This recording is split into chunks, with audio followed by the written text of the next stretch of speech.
Every year, hundreds of billions of dollars quietly slip out of the People's Republic of China, not through official channels or legitimate investments, but through an invisible pipeline of underground banks, cryptocurrency transfers, and carefully orchestrated schemes designed to evade one of the world's most restrictive capital control regimes. And an astonishing amount of that money has found its way to a single destination on Canada's Pacific coast: Vancouver. A city of just 2.8 million people has become ground zero for one of the largest wealth migrations in modern history. A place where Chinese college students somehow own multi-million-dollar mansions, where luxury car dealerships cater almost exclusively to buyers paying in cash, where entire neighborhoods sit eerily empty, their properties serving not as homes, but as safety deposit boxes for fortunes fleeing the uncertainty of life under the Chinese Communist Party. The numbers are staggering. At the peak of this phenomenon, Chinese buyers accounted for 33% of all residential real estate transactions in Greater Vancouver. For luxury homes priced above $3 million, that figure climbed to nearly 75%. Billions upon billions of dollars have poured into this market, transforming Vancouver from a sleepy Pacific port into one of the most unaffordable cities on the planet, where the median home now costs more than 11 times the median household income. But why Vancouver? Of all the cities in the world where Chinese wealth could seek refuge, why has this particular corner of Canada become the chosen sanctuary for China's fleeing fortunes?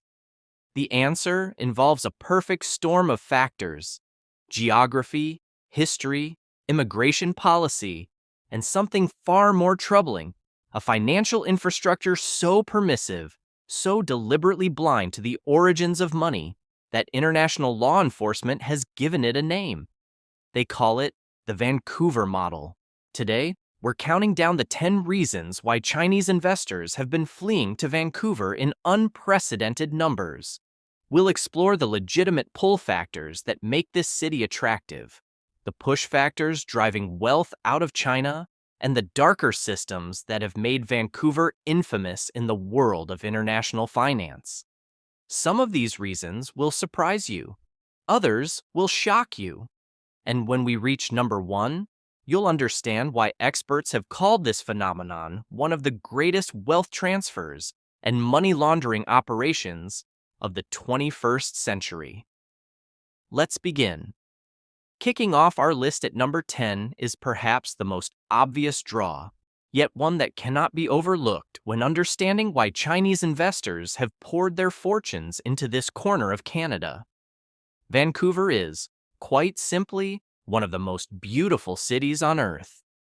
Picture a metropolis where snow-capped mountains cascade down to meet the Pacific Ocean, where you can ski in the morning and sail in the afternoon, where Stanley Park's 1,000 acres of ancient forests sit minutes from gleaming downtown towers. This is Vancouver, a city that consistently ranks among the most livable places on the planet, and, for wealthy Chinese seeking a new home for their families and their fortunes, that quality of life carries tremendous appeal.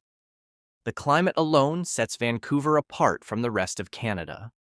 While Toronto shivers through brutal winters and Montreal disappears under mountains of snow, Vancouver enjoys temperatures that rarely dip below freezing. The mild Pacific air creates conditions that feel almost Mediterranean compared to the harsh continental climate that defines most of the country. For families accustomed to the temperate zones of southern China, this matters enormously. But natural beauty, however stunning, does not explain the scale of investment that transformed Vancouver's real estate market. Plenty of beautiful cities exist around the world. What makes Vancouver different is not just what it offers, but where it sits on the map. And that geographical reality brings us to our next reason. Coming in at number 9 is a factor that surprises many people when they first hear it. Vancouver International Airport operates more direct flights to mainland China and Hong Kong than any other airport in North America or Europe, more than Heathrow, more than JFK, more than Los Angeles or San Francisco. This relatively small airport, serving just 23 million passengers per year, has become the undisputed aviation gateway between China and the Western Hemisphere. The numbers are remarkable. At the peak of this connectivity, over 118 weekly direct flights linked Vancouver to Chinese cities, offering more than 26,000 available seats between Vancouver and destinations including Shanghai, Beijing, Hong Kong, and smaller cities like Qingdao, Zhengzhou, Nanjing, and Xiamen. Airlines including Cathay Pacific, Air China, Air Canada, China Eastern, China Southern, and Xiamen Airlines all established robust service to Vancouver, recognizing the extraordinary demand. Geography explains why. Vancouver sits closer to every major Chinese city than any other significant North American metropolis. The flight from Hong Kong takes roughly 11 to 12 hours westbound, considerably shorter than the journey to New York or even Los Angeles. For wealthy Chinese investors who maintain business interests in both countries, who travel frequently between continents, who need to manage affairs across the Pacific, this proximity proves invaluable. The phenomenon of astronaut families emerged from this geographic convenience. Breadwinners would remain in China, running businesses and generating income, while their spouses and children lived in Vancouver, enjoying Canadian education and quality of life. Weekend visits became feasible. The Pacific Ocean shrank from an insurmountable barrier to a manageable commute. Vancouver became less a foreign destination and more an extension of the greater China economic sphere. Yet proximity alone does not create comfort. Flying somewhere is one thing. Feeling at home when you arrive is another matter entirely. And this brings us to number 8, a factor that transforms Vancouver from merely convenient to genuinely welcoming for Chinese arrivals. At number 8, we find the deep historical roots that make Vancouver unlike any other Western city for Chinese immigrants. Walk through Richmond, the suburb that borders Vancouver International Airport, and you might forget you've left Asia entirely. 80% of residents in some neighborhoods identify as Chinese. Signs appear exclusively in Mandarin and Cantonese. Businesses operate without a word of English spoken. It has been called the most Chinese city outside of China, and that description barely captures the reality. Approximately 20% of Greater Vancouver's population identifies as ethnic Chinese, a concentration unmatched anywhere else in North America. But this community did not emerge overnight. Its roots stretch back more than a century and a half to the gold rushes and railway construction that first brought Chinese laborers to British Columbia's shores. The first wave arrived in 1858, seeking fortune in the Fraser Canyon gold rush. Thousands more followed in the 1880s, providing the backbreaking labor that constructed the Canadian Pacific Railway through the Rocky Mountains. These workers faced extraordinary discrimination, including a series of exclusionary immigration acts that essentially banned Chinese immigration for decades. Yet, the community endured, concentrated in Vancouver's historic Chinatown, the largest in Canada. Everything changed after 1984, when Britain agreed to hand Hong Kong back to mainland China. Facing an uncertain future under communist rule, Hong Kong's prosperous middle and upper classes began seeking escape routes. Canada welcomed them with open arms and open immigration policies. Professor David Lay of the University of British Columbia estimates that approximately 30,000 Chinese arrived in Vancouver with investor-class visas between the mid-1980s and the end of the 1990s. They brought not just wealth, but infrastructure, establishing Chinese-language banks, legal services, media outlets, and real estate agencies that would later serve mainland arrivals. When wealthy mainland Chinese began seeking destinations for their capital in the 2000s, they found something remarkable waiting in Vancouver. Not a foreign land requiring difficult adaptation, but a familiar world where Mandarin opened every door, where ethnic networks facilitated business connections, where the transition from Shanghai or Beijing felt less like immigration and more like relocation to a distant suburb. The community that earlier generations had built became the foundation upon which billions of dollars of new investment would flow. But community connections, however valuable, serve families best when they benefit the next generation. And for Chinese parents, nothing matters more than their children's education. What Vancouver offered on that front would prove irresistible. At number 7, we encounter a force that drives Chinese families with almost primal intensity. Education? The pursuit of academic excellence runs so deep in Chinese culture that parents will sacrifice nearly anything to secure their children's futures. And Vancouver offered something that money alone could not buy in China: a golden ticket to Western education and everything that comes with it. The University of British Columbia tells the story in stark numbers. More than 19,000 students from China study at UBC, a figure that exceeds the combined enrollment of international students from the United States, India, Japan, and Korea. This single university, perched on a stunning peninsula overlooking the Pacific, has become one of the largest destinations for Chinese students anywhere in the Western world.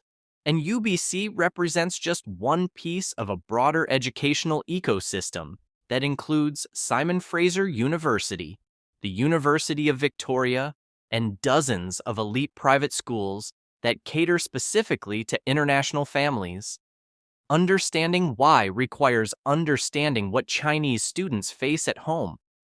The Gaokao, China's national college entrance examination, is among the most brutally competitive academic tests on Earth.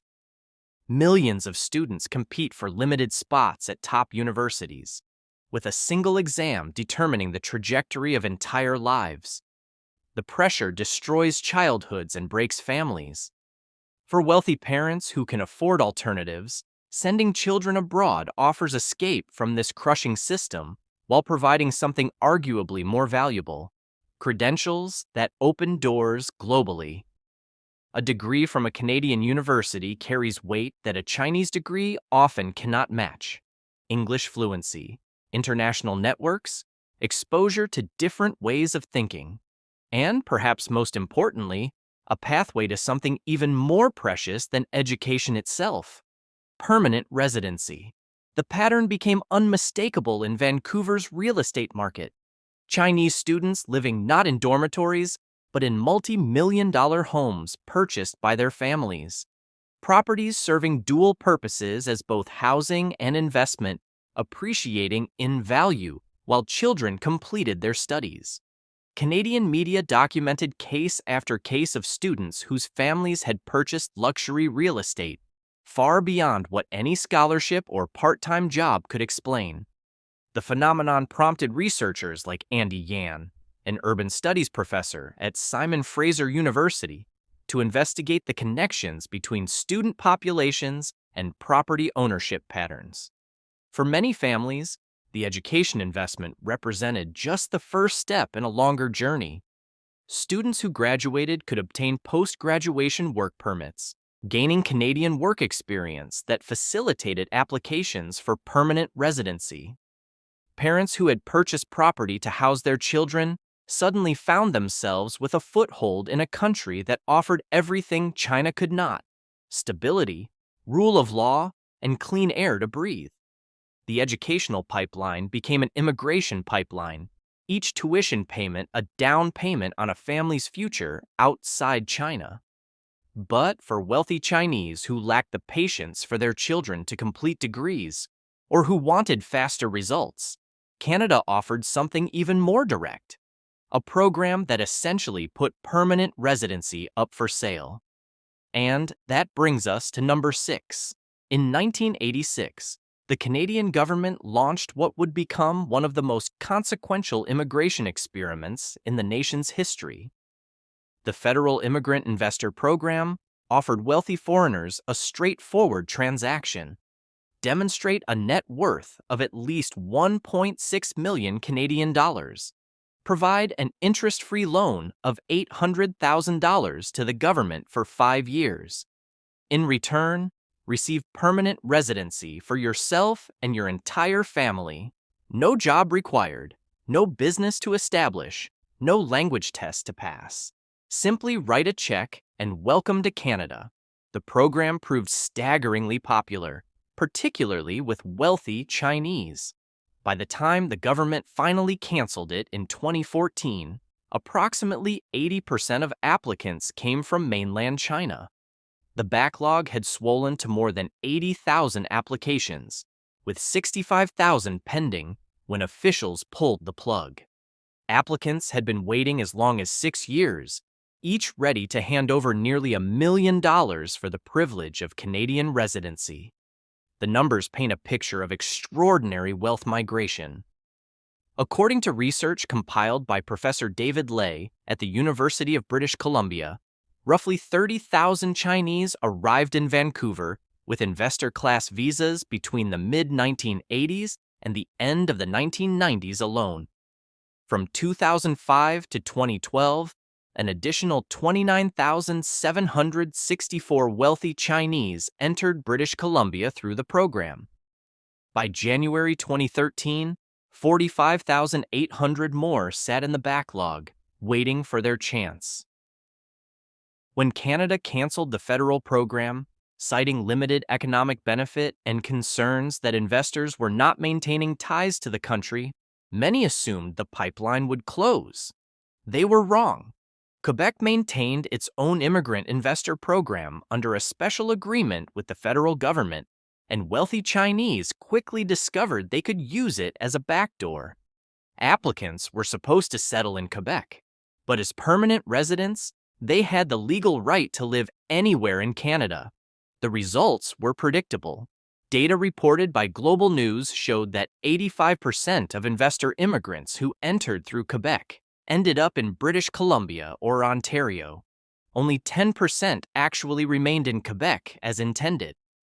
By 2016, nearly 58,000 investor immigrants who had come through Quebec were living elsewhere in Canada, with Vancouver as the primary destination. The province's processing fees funded Quebec businesses, while the investors themselves headed straight for the Pacific coast. Critics called it a system for selling citizenship to the highest bidder. Defenders argued it brought capital and entrepreneurial talent to Canada. What no one disputed was the impact on Vancouver's housing market. Professor Josh Gordon of Simon Fraser University put it bluntly. Investor immigration helped decouple the housing market from the labor market, allowing property prices to rise far beyond what local incomes could support. These programs created the legal architecture for wealth migration.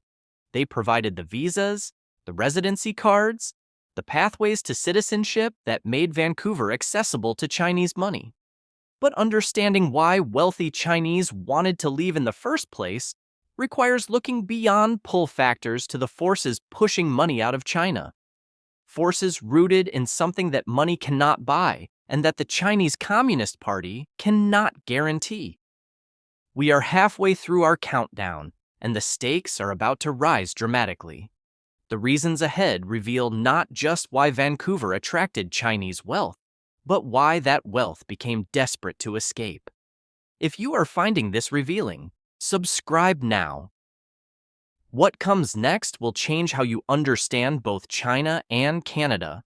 At number 5, we arrive at something that wealthy Chinese cannot purchase at any price within their own borders, something so fundamental to Western societies that most Canadians take it entirely for granted. The rule of law. Consider what property ownership actually means in the People's Republic of China. Chinese citizens cannot own land. They can only lease it from the government for periods of up to 70 years. At the end of that term, or whenever the Communist Party decides that public interest demands it, the state can reclaim what was never truly yours to begin with. Courts offer no meaningful recourse because courts answer to the party, not to citizens. The concept of independent judiciary that Canadians assume as birthright simply does not exist. Now consider what happens when a wealthy Chinese family purchases property in Vancouver. They receive a deed protected by the Canadian Constitution and enforced by courts that operate independently of political interference. No government official can seize their home on a whim. No party functionary can demand tribute for continued ownership. The property belongs to them and to their heirs in a way that property in China never can. This distinction matters enormously to people who have watched fortunes disappear overnight in China. Andy Yan, the urban studies professor at Simon Fraser University, who has spent years researching Chinese investment patterns in Vancouver, captured the psychology precisely. What drives this investment, he explained, is the desire for safe haven. Investors are looking for a hedge against political, economic, and social insecurity. They come to a place like Vancouver because it is safer. The financial infrastructure reinforces this security. Canada's banking system emerged from the 2008 global financial crisis stronger than its American counterpart, demonstrating stability that resonates with investors scarred by the chaos of Chinese financial markets. Deposits are insured by the Canada Deposit Insurance Corporation. Account information, while increasingly transparent to regulators, remains protected from the arbitrary scrutiny that Chinese authorities can impose without warning or justification. Tax considerations add another layer of appeal. Canada imposes no inheritance tax, allowing wealth to pass between generations without the confiscatory levies that many other jurisdictions demand. For families thinking in generational terms, planning not just for their children, but for grandchildren and beyond, this matters. The fortune you build in Canada remains your family's fortune. Don Kotick, President and Chief Executive of Sotheby's International Realty Canada, summarized Vancouver's enduring appeal even amid economic uncertainty. This really is a safe place, he observed, especially with the volatility in the equities market.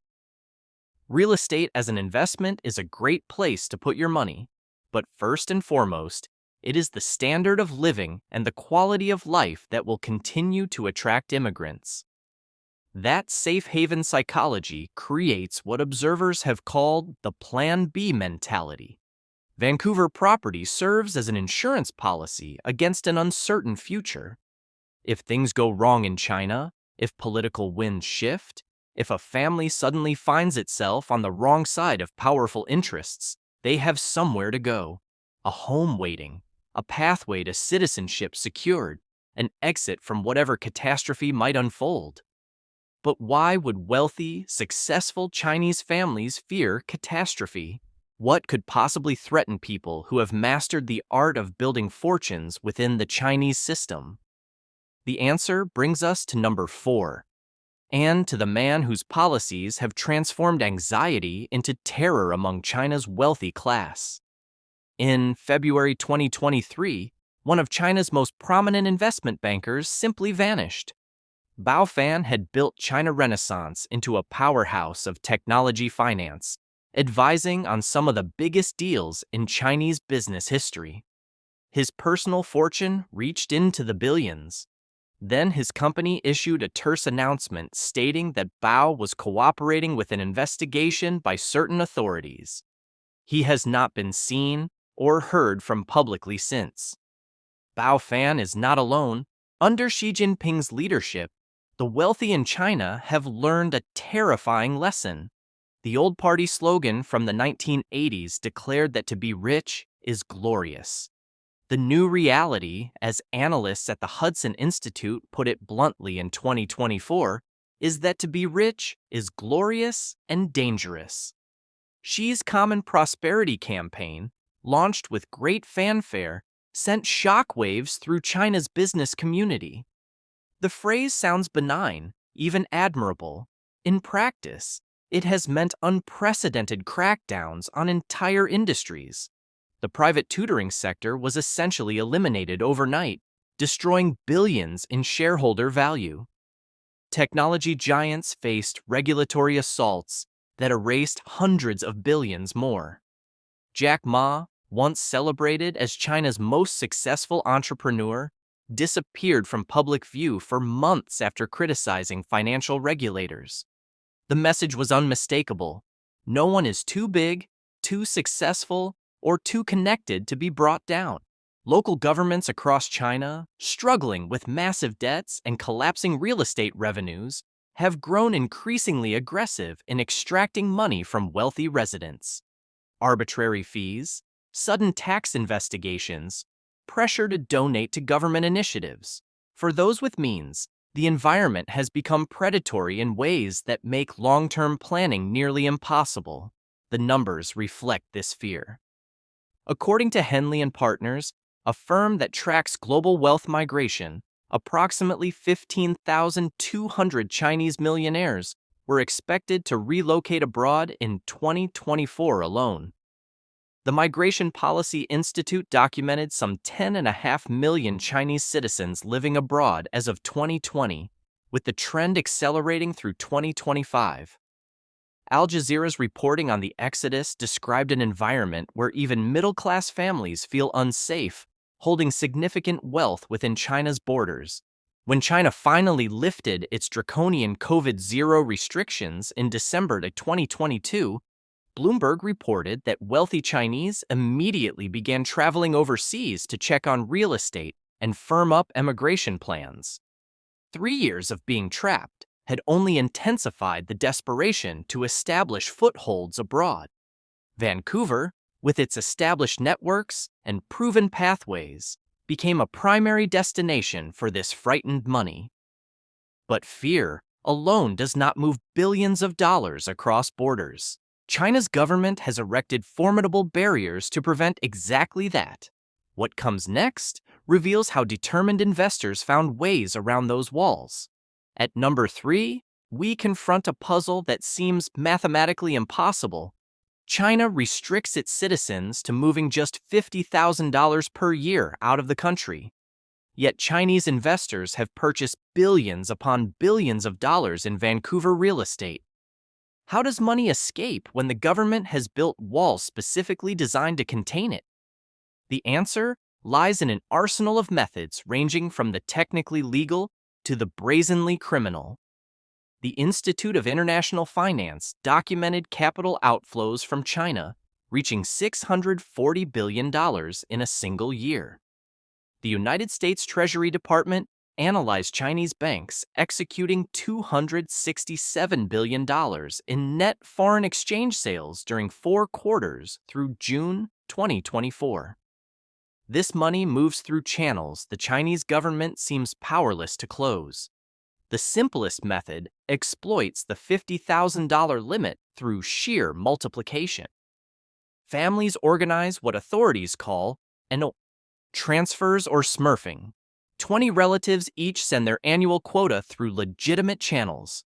30 friends each wire their maximum allowance. Suddenly, $1 to $2 million has moved abroad without any single transaction violating the rules. For larger amounts, networks of hundreds of participants can be mobilized, each contributing their small piece to a much larger puzzle. Underground banking systems offer another pathway. A wealthy Chinese citizen deposits funds with an informal money transfer operation in Shanghai. That same day, an associate in Vancouver hands over the equivalent in Canadian dollars. No money actually crosses borders. The networks simply maintain pools of currency in both locations, settling accounts internally through methods that leave no official trace. These operations, variants of ancient Hawala systems, have processed billions. Cryptocurrency emerged as a powerful new channel. Convert renminbi to Bitcoin through peer-to-peer platforms. Transfer the digital assets to wallets outside China. Liquidate into Canadian dollars or use directly to purchase property.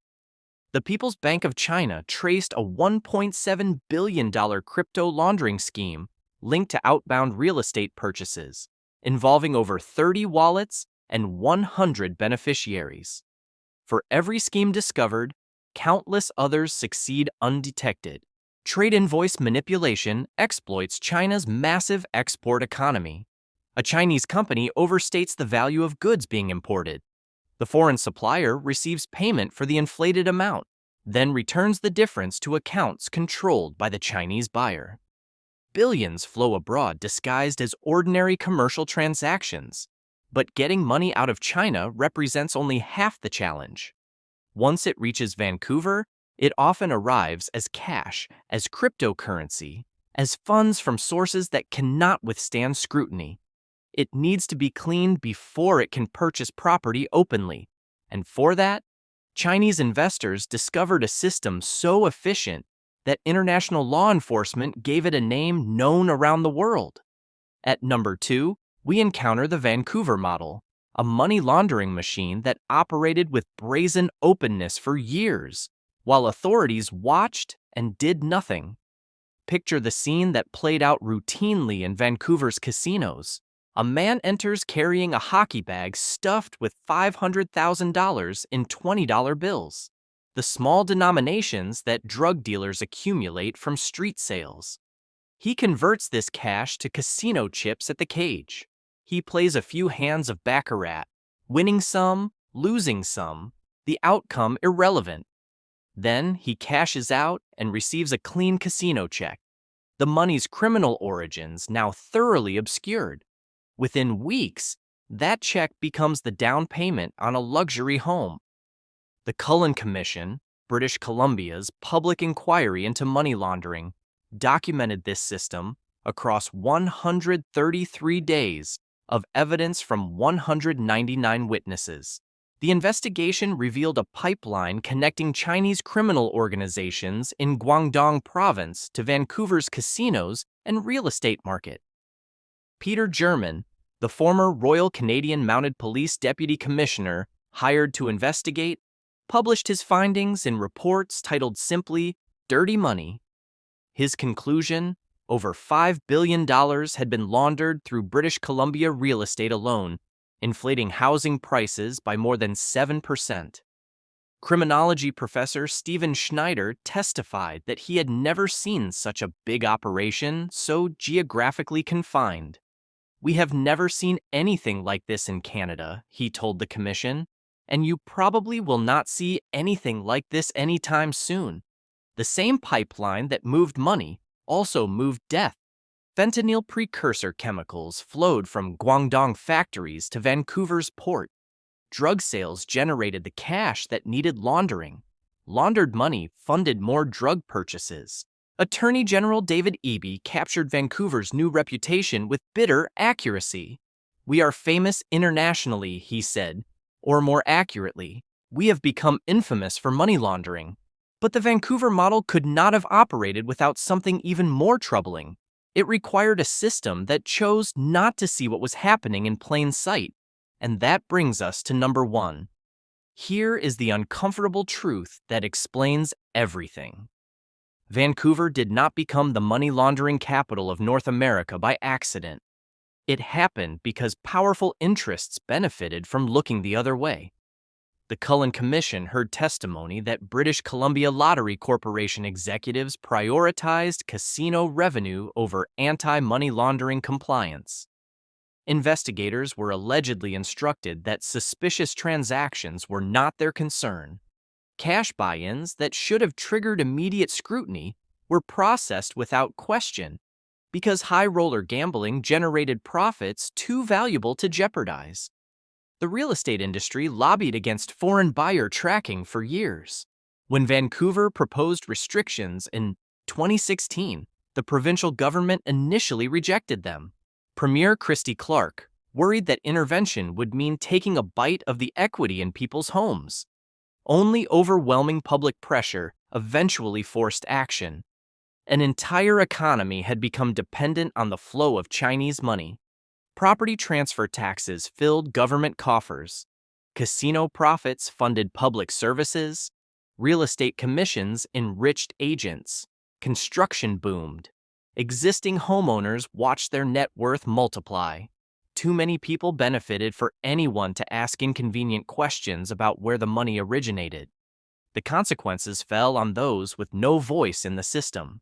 Young families who could never afford homes, renters facing impossible costs, communities hollowed out by vacant investment properties. Vancouver became the fourth least affordable city on Earth according to 2025 rankings, with median home prices exceeding 11 times median household incomes. The reforms eventually came. Foreign buyer taxes, speculation levies, the Cullen Commission, a federal ban on foreign purchases extended through 2027.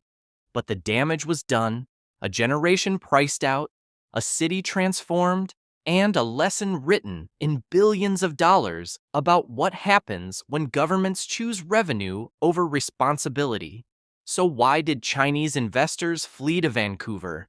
The answer, as we've seen, is not simple.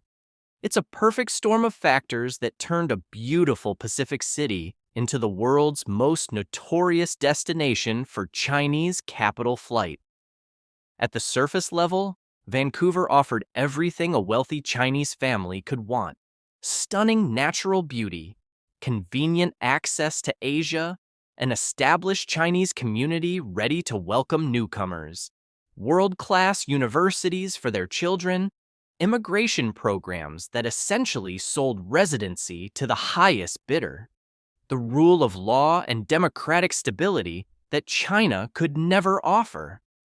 But beneath that surface lay something darker.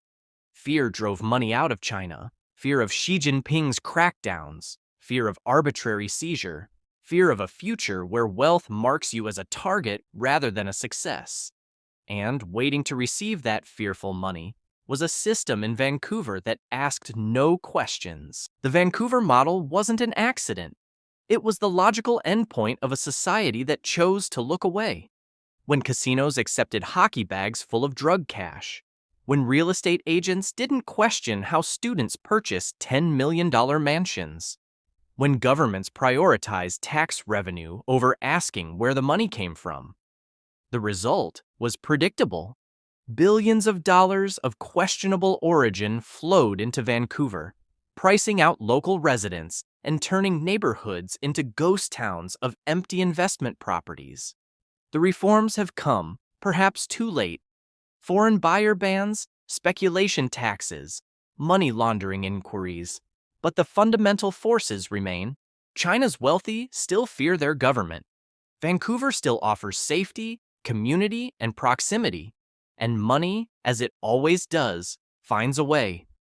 The story of Chinese investment in Vancouver is ultimately a story about what happens when two systems collide.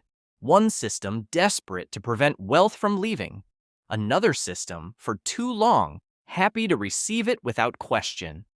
The people caught in the middle, ordinary Vancouverites who simply wanted to afford a home, paid the price for both. So after that extensive journey through the forces that transformed Vancouver, what do you think? Were you surprised by what you learned? Did any of these reasons shock you? Let us know in the comments below which factor you think had the biggest impact.